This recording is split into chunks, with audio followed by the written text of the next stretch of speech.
Hello friends, welcome back to my channel Shivi gardening. आज हम बात करेंगे तुलसी जी के पौधे के बारे में कि यह कैसा पौधा है, इसे आप कैसे लगा सकते हैं, इसके क्या क्या बेनिफिट्स हैं। तो सभी तरीके के आज हम तुलसी जी के पौधे के बारे में बात करेंगे। सबसे पहले हम जानते हैं कि तुलसी जी कैसा प्लांट है। यह औषधीय गुणों के साथ साथ इसका धार्मिकता में भी बहुत ज़्यादा महत्व है।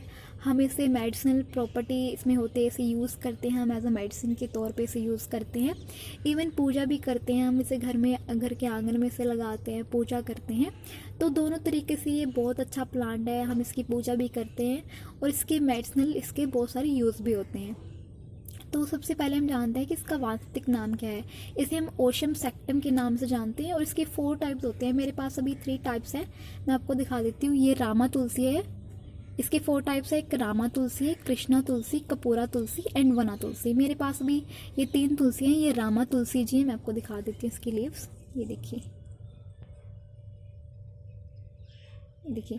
एंड वन तुलसी जी ये है, वना तुलसी जिसे हम कहते हैं। इसकी थोड़ी बड़ी बड़ी लीव्स होती हैं। ये देखिए, मंजरी इसकी है।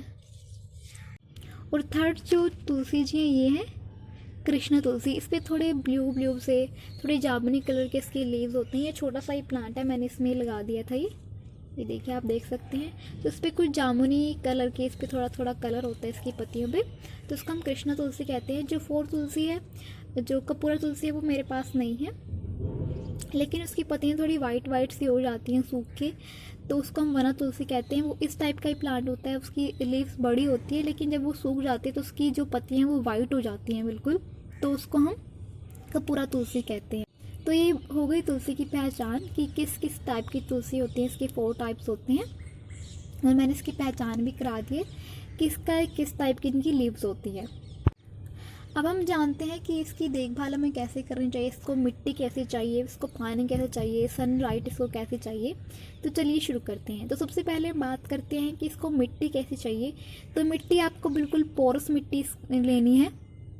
जैसे हम लेते हैं कि 50% आप सॉइल ले लें, कंपोस्ट ले लें 25% और रेत ले लें 25%। आप जिस भी गमले में लगाएं उसमें ड्रेनेज होल जरूर। कोशिश करें कि हमेशा आप प्लांट को जो भी धार्मिक प्लांट्स हैं उनको हमेशा मिट्टी के बर्तन में लगाने की कोशिश करें। ये मैंने स्टील का जो है लिया हुआ है, ये देखिए, ये स्टील के उसमें लगाया हुआ है मैंने कंटेनर में। तो इसमें भी बहुत अच्छे से चल रहा है, लेकिन हमेशा कोशिश करें कि जो प्लांट्स को है मिट्टी के बर्तन में लगाएं, तुलसी जी के पौधे को। या फिर आप सीमेंट के जो है प्लांट होते हैं, उस जो सीमेंट के प्लांटर होते हैं उनमें भी आप लगा सकते हैं। तो ये होगी कि आप इसे मिट्टी कैसे इसको चाहिए, पोर्स मिट्टी इसमें लेनी है। और हमेशा जो भी अगर आप कंटेनर लें उसमें ड्रेनेज होल जरूर बनाएं, ताकि जो एक्सेसिव वाटर है वो निकल जाए, क्योंकि अगर पानी रुक जाता है तो जड़ जो प्लांट के ख़राब होने लग जाती हैं। अब हम बात करते हैं कि इसको पानी कितना देना है। तो पानी इसको हमेशा इसकी मिट्टी को चेक करके देना है। अगर इसकी मिट्टी 1 इंच तक सूख गई है तब इसे पानी दें, ज़्यादा आप वाटरिंग ना करें। ओवर वाटरिंग से जो इसकी है जड़ ख़राब हो जाती है। और आप इस पर स्प्रिंकल कर सकते हैं, स्प्रे कर सकते हैं वाटरिंग की। जब आपको लगे कि हाँ इसमें मॉइस्चर बन रहा है इसकी मिट्टी में, तो आप इसे स्प्रे कर सकते हैं पानी की। अब हम बात करते हैं कि इसको धूप कितनी चाहिए होती है। जैसे अब सर्दी आने वाली, तो सर्दी में प्लांट बहुत अच्छे से चलता है ये प्लांट, क्योंकि सर्दियों में हमें खांसी जुकाम होते हैं तो उसमें हम यूज़ करते हैं। गर्मियों में ये प्लांट बहुत अच्छा चलता है, मतलब दोनों तरीके से प्लांट चलता है। इवन मैं कह सकती हूँ कि इसको 12 मासी प्लांट है। कई बार ऐसा भी होता है कि प्लांट सूख जाता है, लेकिन वो बहुत से कारण होते हैं। या तो आप उसको अच्छे से पानी नहीं दे रहे हैं प्लांट को, नंबर 1 कारण ये होता है। नंबर 2 ये कारण ये हो सकता है कि आपने उसको ज़्यादा धूप में रखा हुआ है। तो अगर आप इसको धूप लगवाना चाहते हैं, या फिर आप इसको आपने इंडोर रखा हुआ है, जैसे ब्राइट लाइट में रख देते हैं, तो आप इसको हफ्ते में 2-3 घंटे की धूप आप ज़रूर लगवाएं। लास्ट में आप एंड में संडे को लगवा सकते हैं। वीक में 2 बार आप इसे ज़रूर लगवाएं। अब हम बात करते हैं अगर आप इसको आउटडोर रखते हैं, जैसे आउटडोर, मैंने आउटडोर ही रखा हुआ है प्लांट। कई बार इसकी पत्तियां हैं जो सूख जाती हैं, पीली पीली पड़ जाती हैं पत्तियां, तो उनको आप ज़रूर उतारें। अगर आपको लगता है कि धूप ज़्यादा हो रही है दोपहर के टाइम में, तो इसको थोड़ा छाँव में रख दें और इसको नियमित रूप से आप पानी जोड़ दें, क्योंकि अगर आप इसको आउटडोर रखते हैं, धूप में रखते हैं, तो इसका पानी जो सूखता रहता है। तो इसलिए आप इसका ध्यान रखिए कि आप इसको नियमित रूप से पानी दें जब इसकी मिट्टी सूख जाए 1 इंच तक। और इसको आपको शेडी एरिया में रखना है जब इसकी जो है आपको लगे कि हाँ ज़्यादा गर्मी पड़ रही है। और ज़्यादा ठंड में भी आपको इसको बाहर नहीं रखना है, क्योंकि ऐसा होता है कि ज़्यादा ठंड में हम जैसे धुंध पड़ जाती है, अब सर्दियाँ आने वाली है, तो अगर आप इसको बाहर रख देते हैं तब भी ऐसा हो जाता है कि इसकी पत्तियाँ जो सिकुड़ने लगती हैं।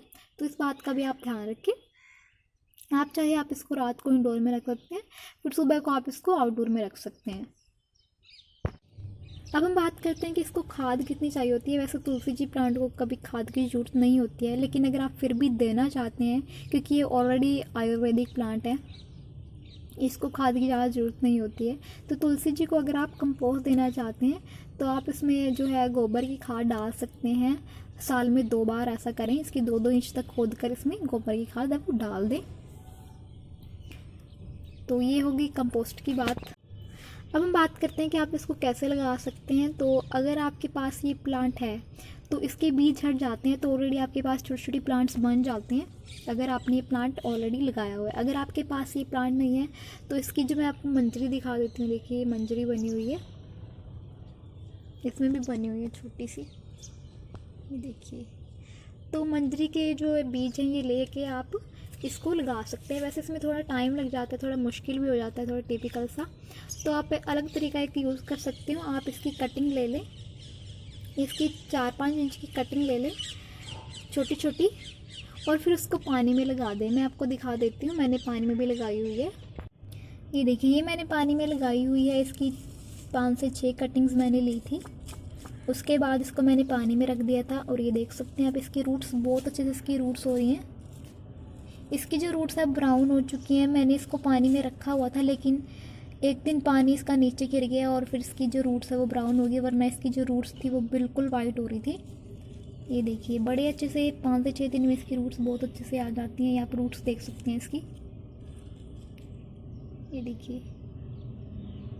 तो इसको आप अगर आपके पास ना तो बीज है ना ही आपके पास प्लांट है, तो आप इसको कटिंग से भी ग्रो कर सकते हैं। तो बहुत ही आसान तरीका है, 5 से 6 दिन में इसकी जो रूट्स है वो बनना शुरू हो जाती हैं। तो इसको आप कटिंग से भी लगा सकते हैं। आप इसकी इतनी इतनी कटिंग्स ले लें, इतनी इतनी कटिंग्स, और फिर इसको आप पानी में रख दें। तो इस तरीके से भी आप ये प्लांट है जो बना सकते हैं। अब हम बात करते हैं इसके बेनिफिट्स की, कि तुलसी जी के बहुत सारे बेनिफिट्स क्या क्या हैं। तो सबसे पहले बेनिफिट्स है कि जैसे हमें सर्दी जुकाम हो जाता है, खांसी हो जाती है, और हमें बुखार हो जाता है, हमें जैसे सिर दर्द होने लगता है, तो हम रामा तुलसी जी का यूज़ करते हैं। और इवन इसका use as a heart tonic के रूप में भी किया जाता है। हमें हार्ट से जुड़ी जो प्रॉब्लम्स होती है उसमें भी इसका यूज़ किया जाता है। और हमें जैसे ईयर ड्रॉप्स हम डालते हैं तो ईयर ड्रॉप्स में भी इनका यूज़ किया जाता है, तुलसी जी का यूज़ किया जाता है। हर्बल टी में इसका यूज़ किया जाता है, हम हर्बल टी पीते हैं। ये देखिए इवन इनका यूज़ जो इंसेक्टिसाइड और फंगीसाइड को, बैक्टीरिया को रोकने के लिए भी तुलसी जी का यूज़ किया जाता है। तो बहुत सारे इनके यूज़ होते हैं तुलसी जी के, बहुत सारे इनके बेनिफिट्स हैं, बहुत सारे। अगर इसकी आप एक पत्ती भी दिन में एक बार चबाते हैं सुबह के टाइम, तो बहुत सी जो बीमारियां हमारी ठीक हो जाती हैं, बहुत सी बीमारी से हम बच जाते हैं। तो इसका बहुत सारे उपयोग हैं, बहुत सारे बेनिफिट्स हैं तुलसी जी के। अब हम बात करते हैं कि इसकी प्रूनिंग या इसकी जो है मंजरी को उतार देना क्यों ज़रूरी है। तो जैसे ये मंजरी आपको दिख रही है, ये मैंने नहीं उतारी है, आपको दिखाने के लिए ही नहीं उतारी है ये। तो इस मंजरी को आप ज़रूर उतारें, क्योंकि अगर ये मंजरी रहती है तो जो प्लांट्स की वो ग्रोथ है वो नहीं हो पाती है। इससे पहले भी बहुत सारी जो मंजरी आई थी तो मैंने उतार दी थी, इसलिए शायद ये पौधा फैल रहा है, वरना ये सिर्फ इसमें एक ही जो टहनी आ रही थी और उसके बाद मैंने मंजरी उतारी तो इसमें नई नई जो लीव्स आने शुरू हो गई। तो इस तरीके से आप जो है मंजरी आप ज़रूर उतारें। इवन आप मंजरी का यूज़ भी कर सकते हैं, आप इसको एज चाय पत्ती के साथ इसमें मिक्स कर दें, जैसे मैं यूज़ करती हूँ।